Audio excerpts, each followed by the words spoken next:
She answered. Hello. Hello. Hold on, my headphones aren't working for some reason. Uh-oh. As per usual. Well, can you hear me? No, not if your headphones aren't Yeah. working. Oh. Well, yeah, but they're coming out my phone. Oh, gotcha. Oh yeah, by the way, everybody, we did no sound testing before this stream, so it's going to be very interesting. Oh. Uh, How's that? I think you need to. Oh wait, all settings, audio output.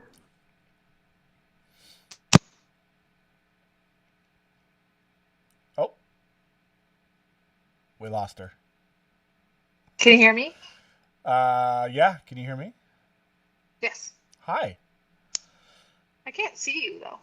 That's okay. The stream can see me, and that's what we need, right? So, Oh, sorry. The way it's set up on the stream, if I put my webcam on here, I know you probably won't see it, but... Oh, wait. Actually, I can move myself. No, I can't. Hold on. Yeah, see, I block... Oh, wait. Yeah, okay, that works. So I'm not really in your way. So now you can see me. Yeah. yeah. All right. How are you? How's the baby? I see you got a nice, pretty Christmas tree back there. Yeah. Yes. She's good. Of course, she had to eat right before this stream, so that's why I wasn't able to get on here earlier. Sorry about that. No worries. Yeah. How's Scott doing? He's good. Yeah, Good. he's on baby duty. Hey, Scott. I don't know if you can hear me, but if he ever wants to learn magic, it'll be his turn next. You know. He's actually just getting into disc golf, so that's kind of what his Oh, okay. all his time right now is taken up with Nice. cool disc golf things. I haven't done disc golf myself, but I've been getting a lot more into outdoor activities lately. So maybe. Nice. It's actually pretty fun. I mean I've only done it once with him, but he watches a lot of videos and stuff like them. It's just like golf. They've got like championship tournaments and all that stuff. So it's a lot of fun to watch. So I'm assuming it's a lot of fun to play. Right. If I ever get back to Canada, we'll go around. Yeah. Heck yeah, heck yeah. We'll use all Scott's discs because I don't have any.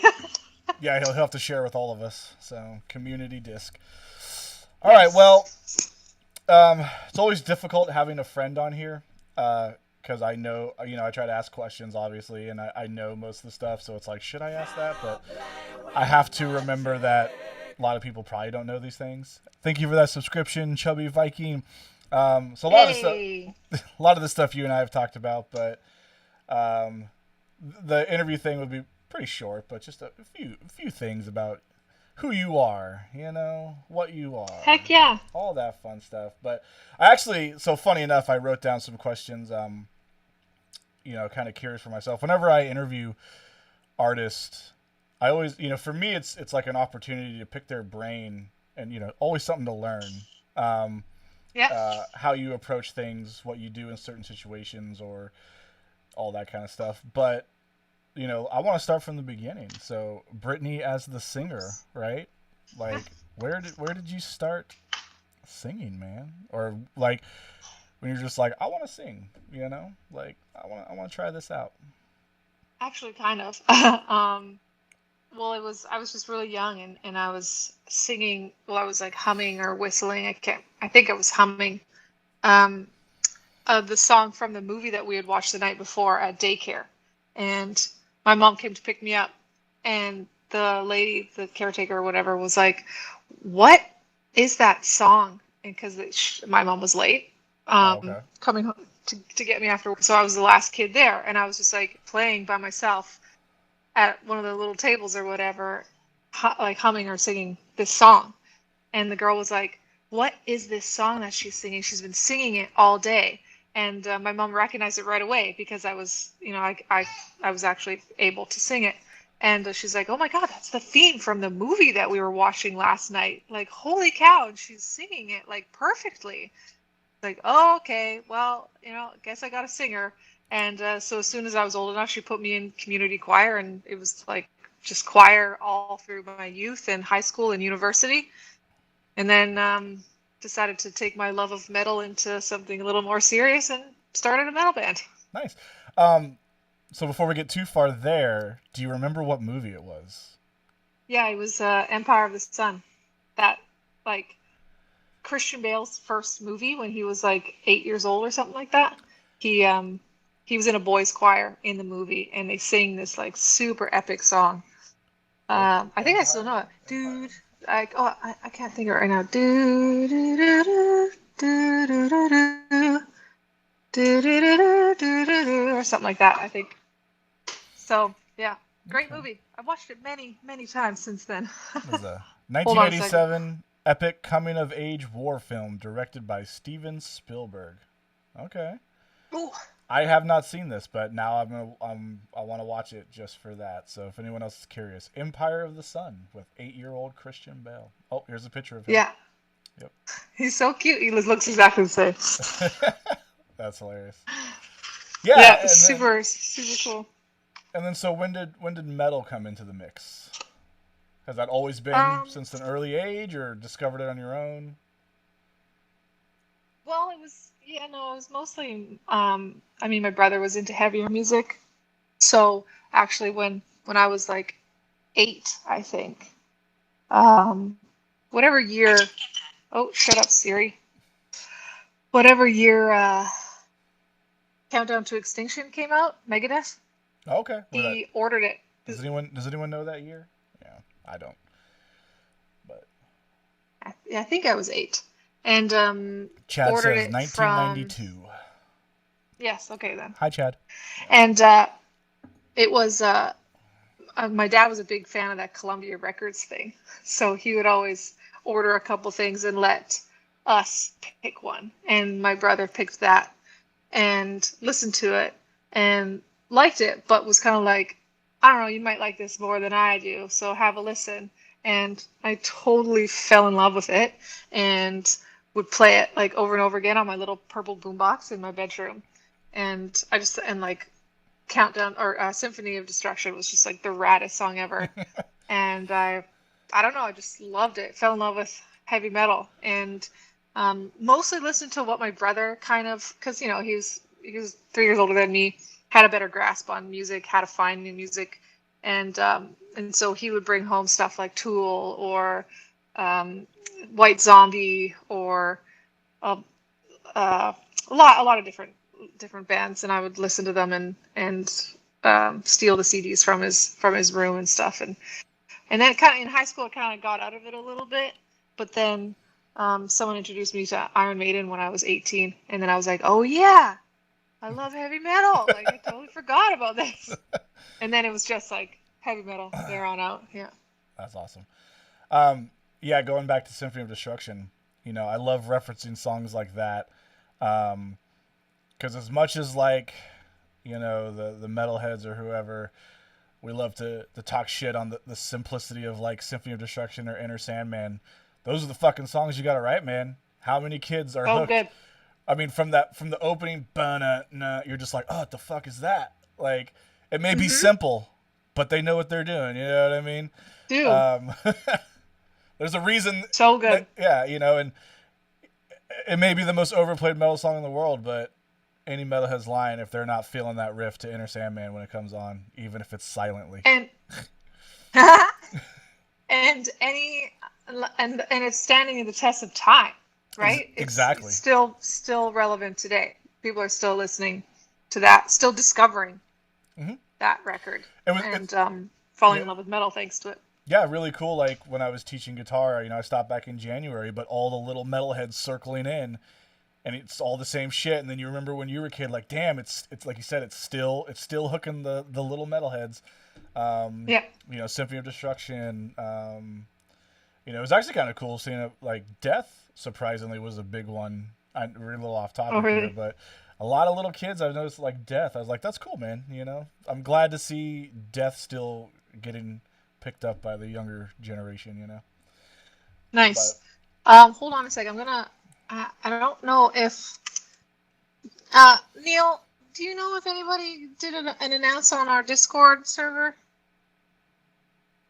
Did anybody see that? Has anybody in the chat seen if someone announced this interview thingy on our Discord. What did you just call this? Interview thingy? Oh, I thought you said Yu-Gi-Oh thingy. I was like, No.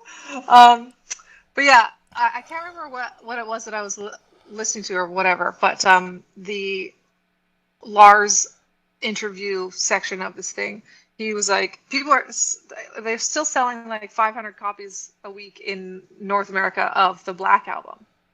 And it's like, yeah, because people are still discovering that record, right? Just right now. New metalheads are being born because of the Black Album right now. It's super weird. It's just like, that record's never going to get old. It's never going to stop inspiring new, metalheads. And I just think that you can tell that it's killer music when that happens, right? Absolutely. Real quick, pause on that. So 2 people in the chat say no announcement. Okay. I don't know why my Discord is having a meltdown. It's okay. Let's go. I still suck at Discord. My friend, also named Brittney, who you'll meet later today, she's going to play with us. She essentially does Discord stuff for me.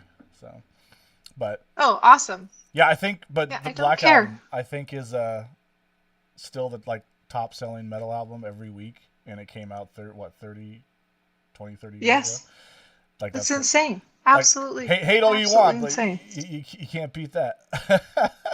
Yeah. No, I know. I mean, you do want to hate them, but also you gotta understand, right? They kind of not invented modern metal, but they were a really big part of it. What's interesting to me, everyone. Oh yeah, what's interesting to me that I just kind of recently discovered is during the And Justice for All tour, Metallica was still playing small clubs. I kind of didn't really know that. I randomly just saw a YouTube video of Metallica performing on the Justice tour, and it was a tiny ass club. And so I'm reading through the comments, and a lot of people were saying they were still playing small clubs in the Justice album. I guess I always just assumed from Puppets they were huge immediately. Well, you just think of how impactful even Master of Puppets is, so I just assumed from then on. And obviously all the photos they share are the big festivals and stuff. So I think they were making a really big name for themselves in LA. The whole they are inventing the thrash scene basically. Right. Back in those days. So they were bigger. They were kind of infamous before they were famous, if anything. So but still, yeah, small clubs or whatever, that would have been so rad. And apparently they do kind of do little pop-up shows still, but I don't know. Yeah, but I always say late 80s Hetfield is my favorite frontman. Just that frontman energy. So to see that in a small club, that would have been pretty cool. Yeah, totally. Totally. So let's see what we got here. Yeah, Padre, he said he was raised a Metallica fan. He sells a King Nothing shirt from in the 90s. That's pretty cool. Nice. Stained Glass, worked and saw them. So he worked with a guy. Pop-up shows in Antarctica. Oh, you can see it too. Okay, yeah. Oh yeah, right, exactly. Yes. Just gonna go to Antarctica and play a little show. Yeah. If anybody wants to come and hang out, that's cool. We'll be with the penguins. That one was always interesting to me because you can watch it and everyone has headphones on, so it's one of those. It was everyone's wearing headphones and you're listening to Metallica through the headphones in an igloo. Anyways, this has turned into a Metallica chat. Let's get back to Brittney. That's what happens, though. I know. That's what happens. So you mentioned, right, so this kind of leads in now. So your love for metal came back, your love for singing. It eventually led you to starting a band. Now, we did talk about this a long time ago, but I believe, UTA was, has been the first, but it might have had a different name, right? But it's always kind of been you and Scott. Am I right about that? Or am I wrong? Yeah. Yeah. No, yeah. Scott came home one night from jam with his band that he was in Arthur University, and was like, "Oh, the band just broke up." And I was like, "Oh, too bad. Let's start something." For you, but hey. Yeah. Yeah, exactly. I was literally like, "Oh, I'm so sorry. Well, let's start a new project. Like, let's do something with me singing." He's like, "With you singing?" And I was like, "Yeah." He's like, "Yeah, okay, all right." And I was like, "I'm calling Braden right now." And he's like, "Okay," because Braden was in his old band, and I was like, "Yeah, I'm calling him right now. We're doing this." And he's like, "Oh God, okay." Like, still reeling from the other band breaking up, and I'm like, "Yeah, get over it. Let's move on. Got things to Hey, do." So, Padre, thank you yeah. for all those gifted subs, man. Well, Hey, I nice. bet Scott's not regretting it now, right? Or he's not second guessing it now. Well, there were some times there when we were struggling pretty hard that he was like, "God, this was the stupidest decision we ever made." But Right. now it's like, it's great. Yeah, Yep. yeah. And actually, that's some things I was curious to ask about, and things I've never actually asked you in like our decade-long friendship. But like, so because I've known you back in the days of you guys playing to 5, 10 people, you know, Hmm. and it's kind of cool. Like I've seen like this evolution of yours, um, and so the first time I didn't actually get to meet you, I remember Heather met you, and I know I've told you this, but you signed a napkin for me because that's all Heather had, and Right? Yes. I couldn't make it to the show. But I was like, oh, get their autograph for me if you can. And so like all she had was a napkin. Uh, but Do then, you still have it? oh hell no, I don't. That was so long ago. Because that was before like we actually met ourselves. Like a Yeah, couple yeah. years before. I think like it was at On the Y. Do you even remember that place? Oh yeah, I That remember. little Yep, ass bar. yeah. Like Yeah. pool tables up when you first walk in, and then you go Yep. down. Like, Yep. yeah, yeah. Oh yeah. So yeah, I wasn't at that one, but then yeah, then we played with you. Um, I think this was after we did the song together, but that was a super. No one really there. But the question I had is sort of like something to think about because, well, actually, it's like a two-part question because I feel I could be wrong because I wasn't in the thick of it like you, but it seemed like it happened kind of quick, like going from those small things because I remember like that the last tour you guys I think you did was those really small, not many people, and then you did the Apex tour with us, and I don't think anyone, even you guys, kind of expected the size of it. No, no, Like I remember definitely not. the first night you guys were like, "Fuck, we almost sold out of merch." Like, Yeah, and then going we were from screwed that, that whole tour. what's up? We were screwed for merch that whole tour. Yeah, Every show was like picking up merch from yeah, yeah, yeah. vendors I remember that were that. local. And I remember like thinking, being stoked, and then we're in Seattle, and we're like, "Oh, this would be cool." And like I said, everyone, even you guys, like the amount of people there, all of us were like, "The fuck is this?" And then going from that to now the Abyss tour, which looked even bigger than Apex, just from photos I've seen. I mean, like you guys are selling, I feel, bigger than a lot of the like OGs and stuff. And the question for me the question I had with that is with the like how fast that all seemed to happen is like, what were some of the biggest obstacles to like going from shit, we're playing these tiny clubs to like nobody to all of a sudden, like, it's almost like it was just this unexpected, like, fuck, now we're playing these huge ass shows. Was there any kind of like feeling unready for that, or were you guys just like, fuck it, let's do it, you know? Well, it's funny because it's like it's just always been this steady kind of growth for Uh-huh. us. It's never it might have felt like a little bit of like an explosion, but it always has just felt like, okay, next step, here we go, that kind of thing. And just taking it like day by day, literally, and no like ultimate goals or things that we've been aiming for aside from like, the usual playing Vocket and that kind of stuff. Right. It's always just kind of been like, oh, this is what's happening. Okay, cool. Let's adapt and move with it. Like the merch thing was a big hurdle. We all of a sudden were playing, yeah, like you said, where there was 5 people, and then all of a sudden there was 50 people, and then now there was 500 people, and we were like, okay, we're not, prepared for this. And then we shipped the pre-order for Apex, and it almost destroyed us because there was so many and Right. having to do it all of ourselves. So then we were like, okay, we need to partner with someone to do this, and so that's where we started working with Indie Merch, and it's just, it's been like little steps in growth and painful growth sometimes, and being like, okay, so we can't do the van thing anymore, so we need to pay for this bus, but it's like a huge front end investment. So all of a sudden we need to keep money aside for things like this, because okay, so we know we're going to make it back at the end of the tour, but you got to put down, like whatever $15,000 deposit on this thing before, and you're just like hoping that things are going to work out. So we had to start getting really good with keeping our money and not just like spending it on whatever new. We needed new equipment, we needed new in-ears, we needed stuff, but I was like really a stickler about it for a long time, being like, nope, sorry, can't get that. Like we've got a tour coming up, and that means we're going to need flights and blah blah blah, and like just not spending a single dime.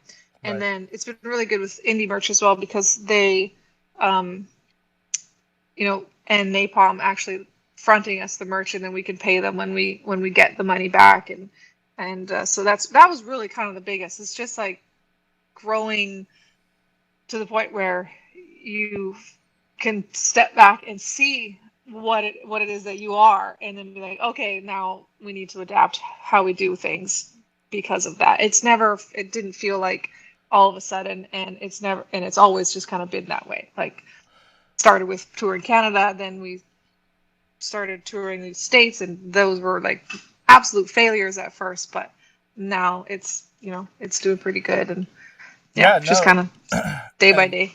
yeah, and that's fantastic. I mean, thinking about just, the reference I have is Sacramento, you know, during the, was it Time Stand? Did you guys tour Time Stand Still? I assumed you did, right? Yeah, yeah, Was that when we played with you? Like I think so. I'm not talking At Helium the Prime. I'm talking like Dire Peril at like the Colony or Yes, something. what was that? Yeah, or it was like Blue something Lantern, or Oh, Blue Land. Oh yeah, there yeah, was a yeah. I Sacramento forgot show. about that show. Yeah. So that okay. That was So I played with you twice, but even that one was super small. You know, yeah, and tiny. then so it's like that to the Apex tour at Boardwalk almost sold out for a power metal band in fucking Sacramento. That doesn't happen. So it's just kind of Yeah. crazy. Me being the local guy, I'm like, where the fuck you all hiding, man? But I'm sure a lot of them traveled. Yeah. It's kind of like if Blind Guardian's in San Francisco, I'm gonna drive to San Francisco. So I'm sure not all of Right. them were from Sac, but yeah. So that was a cool thing to see, like in my hometown. Like, okay, so they're around. These kids are Yeah. around. But then it's kind of a cool thing just to see, like it reminds people like you won't always just play to 5 people. Like if you stay the course, Exactly. like, Yeah. and that's been a cool thing as your friend and like an outsider looking in is getting to see that again, like the 5-10 people and now the shows you guys are doing. It's like, whoa, it's crazy. But yeah, Patience is a really important part of being a musician, because there is no overnight success. It Right. feels that way, but like I think it was either like Adele or Lady Gaga that was like, someone said overnight success, and she's like, "Are you kidding me? I played shitty clubs for years, absolutely years, just grinding it out, Mhm. trying to make something of myself before that record hit, and it was just kind of like, yeah, no, we don't get to see all that work that goes in behind every artist." Yeah, and people, and that's the thing is like again, the outsiders looking in, they see just the blow up, and Yeah. to them it's just like, oh, just like that, huh? It's like, no, like you said, like there were moments where Scott, it was like, fuck this, or the frustration. And Well, I there's know a those reason why we days. went through so many band members at the beginning there. But So, and 'cause- I know all about that too. And it's funny. I was watching some older videos earlier today, just like in preparation. And yeah, I was like, oh, there's Scott, there's Brittney. Don't know who these other guys are. Exactly. Yeah. um, Yeah. but Uh, yeah, so, hold on. Prague Power Prague Metalhead. Just wanted to say hi and oh, thanks for the message in the chat there. I see you. yes, yes, we do see the chat sometimes when we're in the flow. Yeah. Welcome. I would ask Brittney. Ozsoul has a question. Which song in the entire collection you wouldn't sing again because it'd be too hard and rough for you? By the way, everybody, at the end of the game, I do open it up for Q&As. So let's try to save those for then. However, if you want to answer that one now, go for it, since it's here. Sure. Um, well, there's nothing right now that I can't do.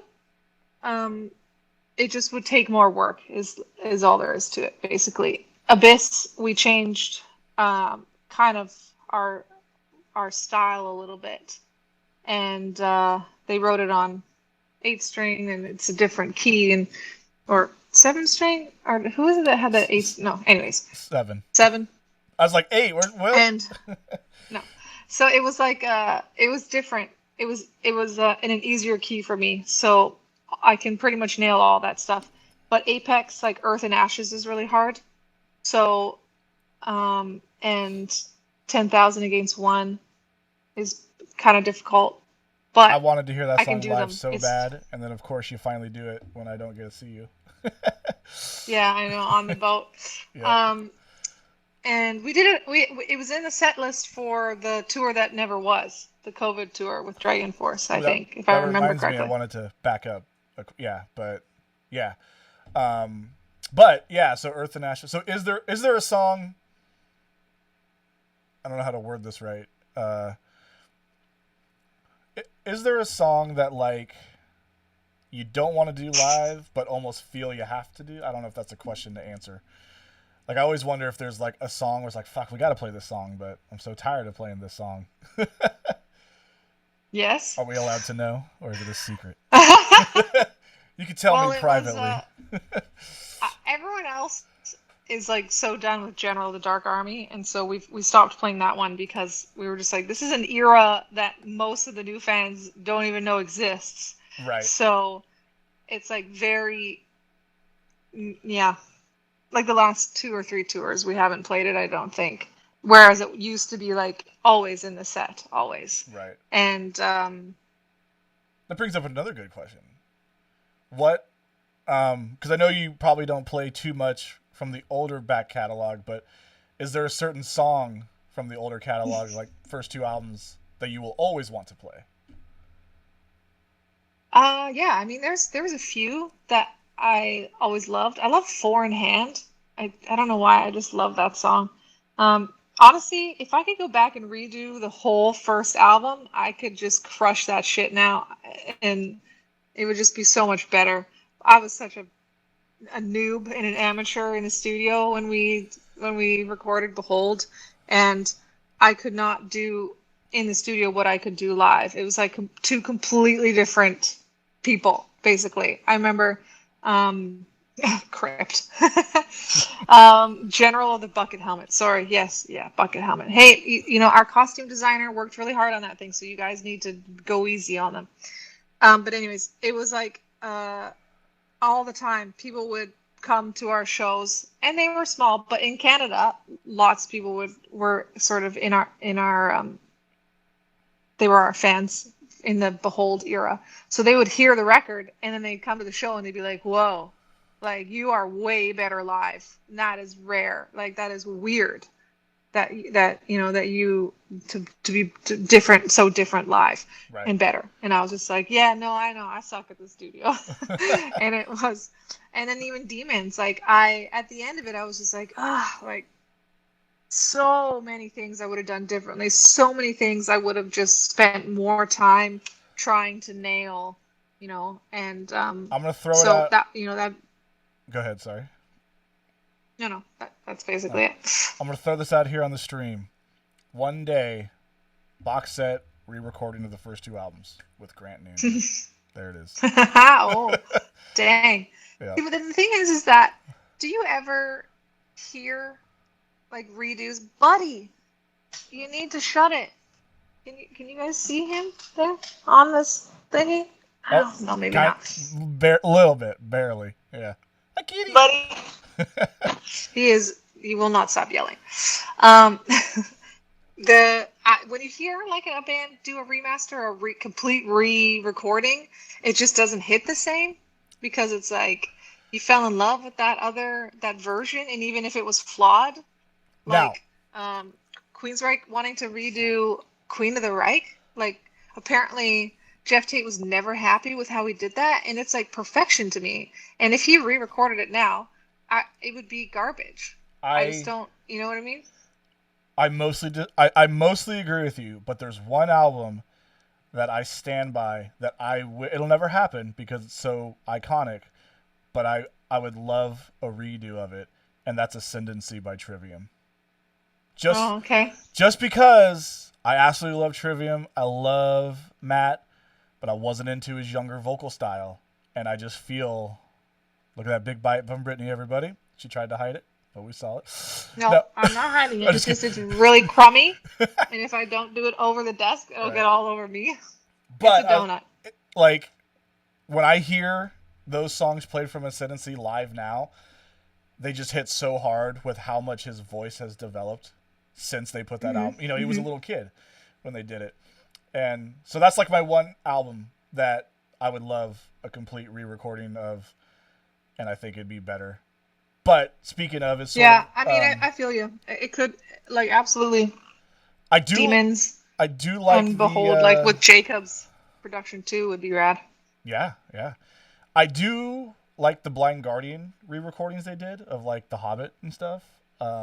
So sometimes, but the thing with that, the thing with that is the originals. There was nothing wrong with them either, so they didn't need to do it. But right. it's fine that they did it. But like speaking of ones that I dislike are like the remastered Megadeth albums, But remaster is different. Remaster is different than like a whole re-recording. Right? I agree. But he did like change some things, like backing vocals and stuff, and it was weird. Oh, really? Mm-hmm. So then, more than a remaster, you recorded some stuff. And get out of here, Chubby. Nobody likes you. Oh, but your comment on this actually segued perfect into another question I had for you, and it was essentially, how do you guys prepare for an album now? From what you've learned and everything, from the writing to leaving the studio. Like, what do you think are the must-dos and don'ts for anyone like who wants to get a quality album? I'm just gonna see all beef everyone that comment exactly. That's exactly what I was talking about, was that record. But anyways, we're in that process right now, and we're trying to kind of streamline it a little bit because we don't all live in the same city anymore, like we did for Apex and Abyss. So before, what we would do is we'd have demos, and then we'd come together and work through the demos together and be like, that riff is kind of and whatever, and like, it should go into the chorus again there, not whatever that thing is, put that at the end, or that kind of stuff. And so we're not able to do that in person, so we're doing it like through demoing and notes in Google Drive basically right now, but it's still the same. Initially, it's the boys will come with like either a riff or like a selection of riffs, or Andy writes whole songs before he shows us anything, and he's like, "Oh, this one's done," and then it's like, "Well, how about?" But and then we just pick through them, we work through them, we decide what they work for. Like the boys will say, because this next one is a concept record as well, and so I've written it out just like I did with Apex and Abyss. So each song is like a chapter kind of, and I'm just saying like what's happening and what the song should sound like and the feeling and tone that should be in the track. And then the boys come and they say, "Hey, I wrote this one for track 1 or whatever," and I'll say, "Oh yeah, that's perfect." Or I'll be like, "No, I think that's more of track 5 kind of vibe." Or I'll be like, "Oh no, that doesn't belong on this record at all." And then we'll do a rewrite or sort of a more fleshing out of the demo. And then, so basically what we have, and this is our deadline is end of December for this, is demos for all tracks. So Andy uses Pro Tools and he does the drums and everything. And, he even does like some of the rhythm guitars and stuff in there, just so we know exactly kind of what's going on. And Nick is learning how to do that same thing with Andy. So, and Grant as well. Grant's pretty good at it already. Nick is like just figuring out how to program drums and stuff. So they're all going to have like these kind of demos of their tracks. And then, so, track 1 to 10 demoed out completely. And then what we'll do is we'll get scratch tracks with clicks so Scott can write drums, basically. So it'll be basically the demos with the whatever drums they've written taken out. And so he has kind of their thoughts on what the drum part should be, but then he'll write his own. And sometimes he'll be like, oh, no, yeah, that's the right thing there, whatever they've done. Or sometimes he'll be like, nope, I need it without drums because I'm going to write something completely different. And then then we do pre-production, which is where Andy and Scott will sit there and go through the tracks one by one and be like, if like maybe Scott was like writing a part for one thing, but then it was supposed to be like done a different way. Or if Andy is like adamant that this is the drum part for it, he's like, come on, no, I really wanted it to be this kind of vibe. And Scott's like, fine. So he has to kind of like learn how Andy wanted to do it or whatever. So then they'll pre-pro the whole thing. I relate and then to I that. will write. Yeah, then I will write to the pre-production demos so that I have the drums. So I have everything, basically working with everything. And then once that's done, then we go into studio and it's all ready to go. It's like beginning to end. I will write usually during the recording process because a lot of times things will change in the studio. And so I'll get like the finished track and be like, oh, shoot, my lyrics aren't going to work for that anymore. So a lot of times I'll have like a couple tracks done, but I'll kind of wait until the finished product and then like really set everything in stone. And then I'll write the harmonies and everything on the fly. And then, but we make sure that we have everything written before we hit the studio because we just don't have the kind of money to be like fucking around in there. Right. It's like you go, you record your parts, you get out, and that's the budget. So we're not like, I see Amaranth goes in with Jacob and is in there for like 3 months because they write everything there with Jacob, and we're just not that kind of band. Right. Yeah, I can't write on the fly. I'm kind of like Andrew in the sense where when the song is pretty much done, I'll present it, and yeah. But I do relate on the drum thing because like that's something myself and Boston have finally found the groove, but like drums can change a part so much. And so sometimes as a songwriter it's like, no, dude, it has to be this way, like otherwise the feeling's gone. So I get that completely. Now obviously it's like you want the drummer to drumify it, if you will, because I'm no drummer. I can program basic shit. So the drummer needs to make it sound real and not like someone programmed. But also, they're the ones playing the part. Exactly. They're the one that's going to have to play it live for the next however many years. So it better be something that they want to play. Yep. For me, the important thing is like just the feeling of the feeling of the part needs to remain. Otherwise, do whatever you want. And obviously it's not like a drummer. I remember I'd write shit, I'd send it to Boston, he'd be like, dude, I hope you just know like this is humanly impossible to play. I'm like, but it sounds cool, So they're definitely had some of those. Like, I'm sorry, you want me to do blast beats at what BPM? Yeah, right. Yeah, mine's more like with the kicks and stuff. He's like, yeah, bro, my feet don't go that fast. I'm sorry. I'm like, come on, man, it's okay. Yeah. I want to get into a segment in a second here before we get to the game that I like to do. But before that, I was curious, what are your hobbies outside of music? I feel like people like us, when we like live and breathe it, so it's what's your, sometimes you need to step away for a little bit. So like, what's your escape from music? Yeah, I really have nothing. Yeah. Well, D&D, right? Even though it's still kind of band related. That's become something that I look forward to doing and enjoy doing. Right. And what's funny is that I do it with the boys, so it's I know, right? So it's still sort of still band related, but yeah. And funny enough, mine's magic, but here we are, right? I found a way to relate it to music, so yeah. This No, I would say Formula One is probably my big one. That's the thing that I love. Formula One. Is that a Yeah. D&D thing? I don't know. No, it's motor racing. It's the Okay. best, the fastest, the best cars in the world. It's league number one. It's the what everyone. Yeah, it's what every car racer driver in the world aspires to do. So, Nice. and it's amazing. It's great. Someone asked, do you still watch rugby?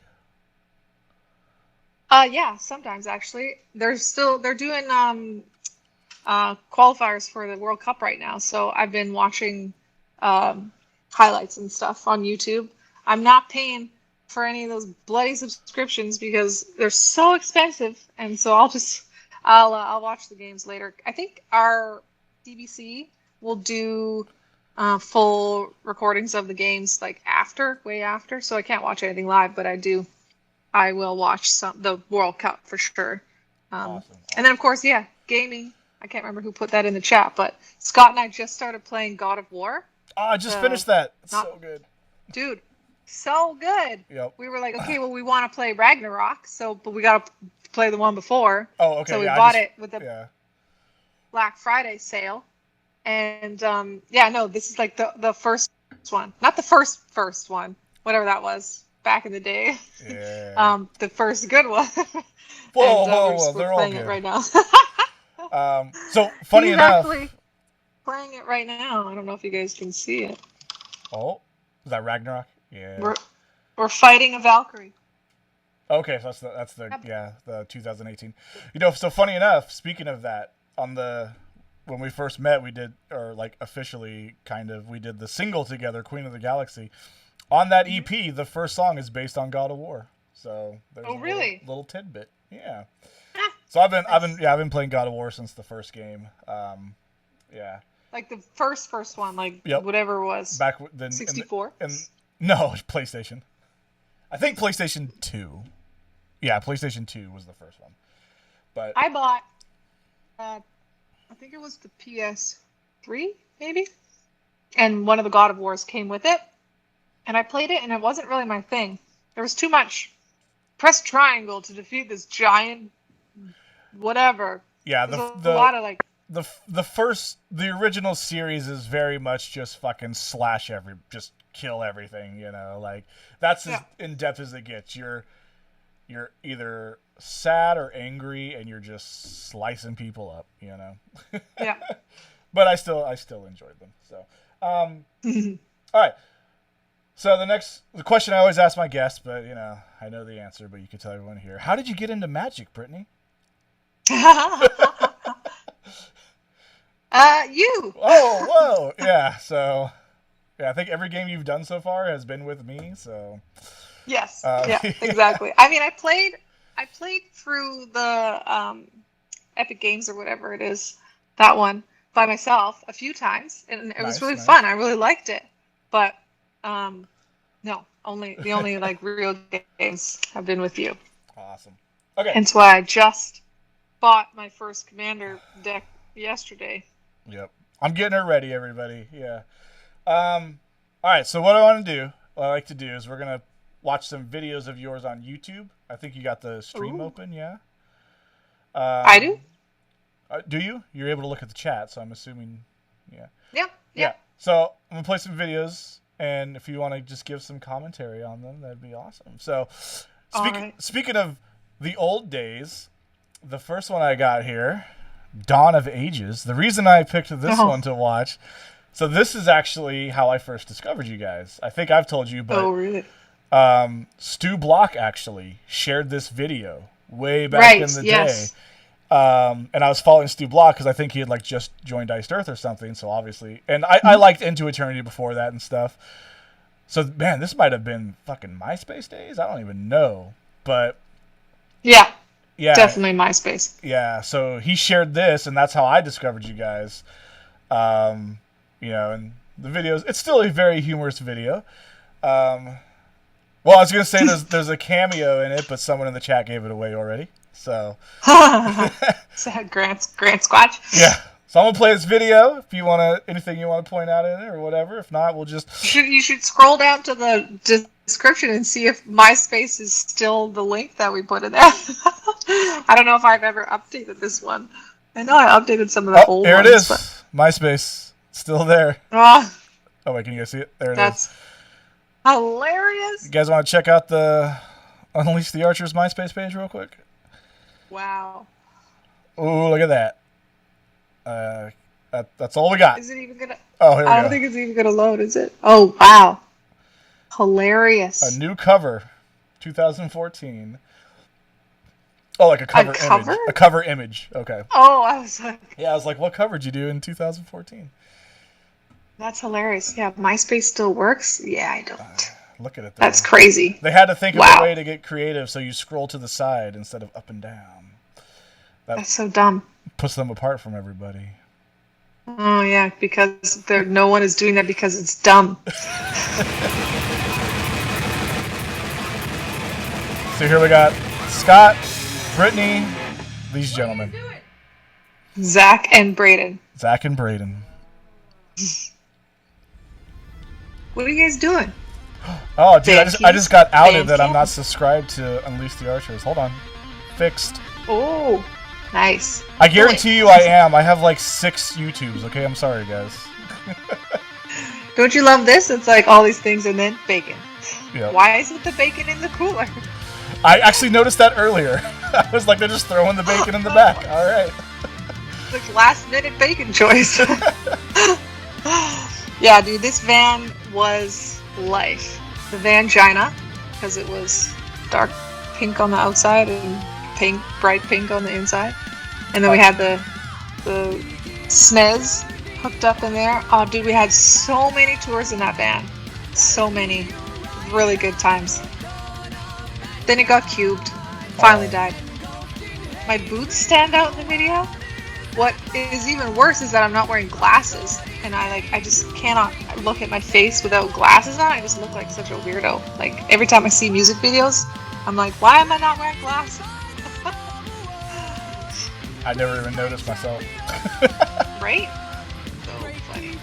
Oh, my boots, they're like Ugg boots with buckles on them.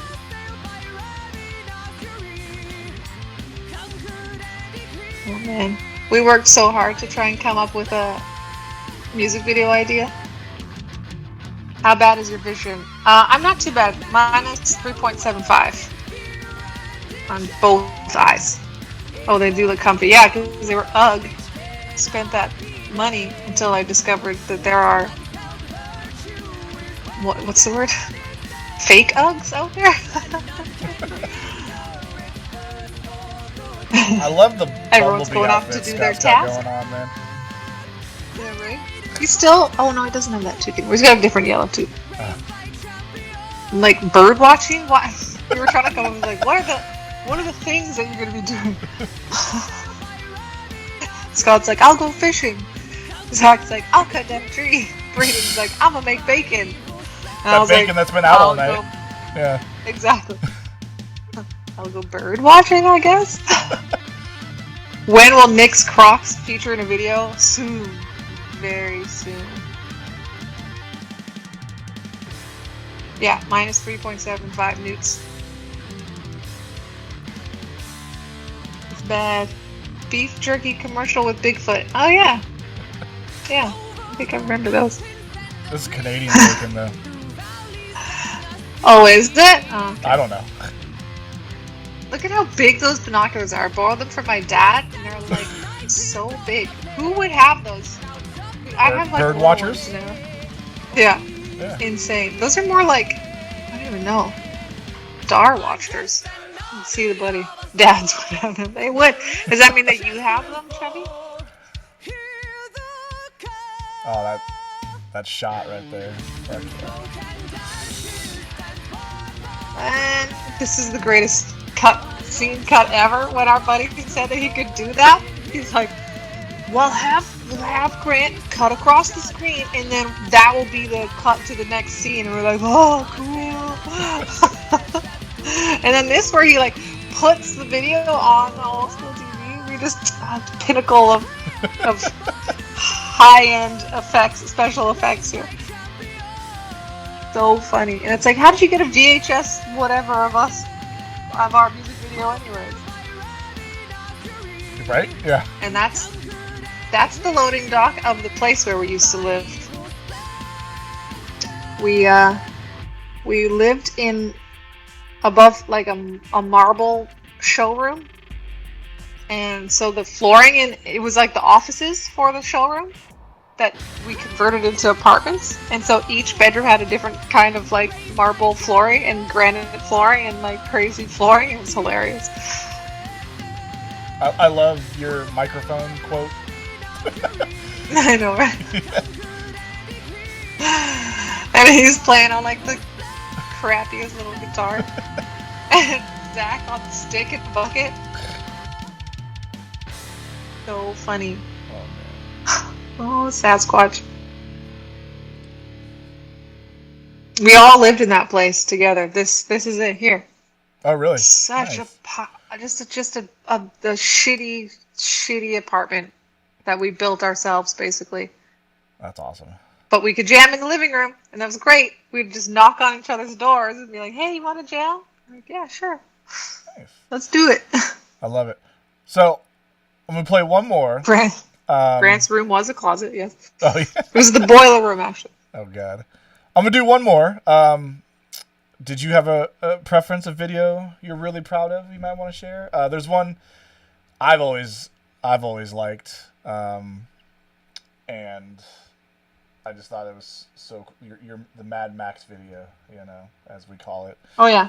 Uh, Is that one your favorite? It's one of them, man. It's just so cool, how you guys did it, and so let's watch that one, and then we're gonna get into the game. So this was Time Stand Still. Should I subscribe to Napalm too? Ha! 2.1. Nice. Yeah, this is filmed in the same like prehistoric lake bed where they do Burning Man. Oh, sick. Yeah, that's how we got our hands on all this stuff. It was kind of like a quid pro quo thing. So these are all the Death Guild Thunderdome vehicles. And so at Burning Man, they set up a Thunderdome. They have like the big thing, and you can crawl on it and like cheer for whoever's fighting in the pit from on top. And then, so what it was is we worked it for them. I was a harness girl, so I was putting people into the harness before they fight. And then what happens is we worked that for them, and then they lent it. Well, they didn't lend it. They were in the video. These are all Death Guild Thunderdome people, and they let us use all their stuff for this music video afterwards. Pretty good time. Yeah, I remember when it first came out. Yeah, we talked about it a bit, but to me, it's just so cool. And I was like, how the fuck do you guys afford all this? But just like you said, working, doing what you got to do. Yeah, people. Well, it was Brad's girlfriend at the time. She was like a part of the Death Guild. Okay. So she like got us a major favor, like huge. I think we probably still owe her for that. Yeah, it's been pretty incredible. And then the guy that did it all is like huge director from LA, and this is his vacation. And so he was like, sure, I'll do this for you, but you have to do it on my time when I want. He's like, I go to Burning Man to take time off. Right. He's like, so when I feel like filming, he's like, is when we'll do it. And I was like, we were like, yeah, absolutely, just like up to you, man. Whatever's going on. So he like again did us a crazy favor. I think in the end we only paid him like I don't even know how much, like $1,000 or something for this. Like, damn, he did such an incredible job. Yeah, for this video, that's so worth it. Yeah, it's the same guy that did the in the end video for Linkin Park or whatever. Oh, cool. Yes, it's amazing what happens when people help out. I know, right? It was really funny too because Napalm Records came to us and was like, hey, we saw that you posted a demo for a new track. Are you working on a new record? And we were like, yes. And they were like, do you have something that you could send us? And we actually had this ready to go because we were going to release it as our first single independently, like we always did, because we had stopped shopping for labels by that point. We were just like, yeah, whatever. we're so tired of getting the no, like that we got for all the other records. So we were getting ready to release it on our own, and we sent that to them, and they were like, "Okay, you want to be on Napalm Records?" We were like, "Okay." And look at them now, labels. See? Yeah, it's so funny too because when it got posted, everyone was like, "Oh wow, yeah, you signed to a label, and all of a sudden your production gets so much better." I was like, "What? No, they didn't pay for this. They didn't do shit. We had this before." Yeah, I remember you telling me like you guys were sitting on this for a long time. Yeah. Because we filmed this in 2013. Oh shit. Yeah. When did this come out again? 2015. Oh, okay, yeah. So, fucking 2 years later. Yeah. So we had this finally ready to go, spring of 2014. That was when we were going to launch it ourselves, and then they were like, "Oh, sign with us, but we need 6 months or whatever. We need time to get it all sorted and everything." And we were like, fine. So it finally released in 2015, and we were like, done. So hence why we were in the studio in 2016, as opposed to the usual, 2 or 3 years of touring and all that stuff. Right. We were just like, we've been playing these songs live for years by that time, and we were ready for the new record. This video has 10 million views. That's pretty dang impressive. Yes, it's all right. Right? Not bad. Thanks to George Miller for creating the Mad Max aesthetic. Was he the original Mad Max director? The first Mad Max wasn't really like this. It was Mad Max 2 that was like this. Mad Max really makes me think of kind of like the Alien franchise, where the first one's very bare bone, and then the second one's like extra as fuck, but they're both really good, Yes, in very different ways. Yep. And like super awesome. Like one's like artsy, and then the other one's like blockbustery. Exactly. So good. Yep. Yeah. Both good. I always think of that with those, like, same kind of vibe. Obviously different movies, but because it seems like both of them were like low budget films, and then they just got this following that maybe they didn't expect, so they were able to kick it up on the exactly on the next ones. Yeah. Sweet. So now we're gonna get into the game real quick. So Brittney's playing a pre-con. What does that mean? Pre-constructed, so it's the ones you buy that are made kind of for beginners. Yes. Starter pack. I'm playing my Eldrazi's. Normally that wouldn't be very fair, but I just want to show a photo. This is Instagram's fault. As you can see, more than 80% said I should use it. One person voted no, as you can see here, who that one person is. So this is all... I wasn't the only one, was I? I think by the end there was 2. Yeah, Painty Pants also voted no, but when I took the screenshot, it was just you. So Painty Pants, yeah, and Brittney said no. So for the lows, I'm playing my actual Eldrazi deck, not the one I built for the last stream. Thanks, Newts. I appreciate that. What'd she say? So the real is this a better one, like better for you, or is it because remember the one I built for our last stream, I restricted all those decks to only sets that were around the Oath of the Gatewatch storyline. So that did not give me, and I was only colorless cards, so that gave me essentially nothing to work with. This deck I built myself. You were still powerful as heck. What? I think I did, all I had was the board wipe, which, to remind the chat, they didn't let me use. But anyways, yeah, this one is built with all cards I'm allowed to use. We'll get into that when we talk about the game. So now what we got to do, because again, we didn't quite get to set this all up ahead of time. That's okay. I'm going to build a link here, get the game going, and then Brittney, I'm actually going to call you back group chat with our players, and then we can introduce all the other players and all that stuff. Cool? Cool. Okay. See you in a second. Bye. Bye.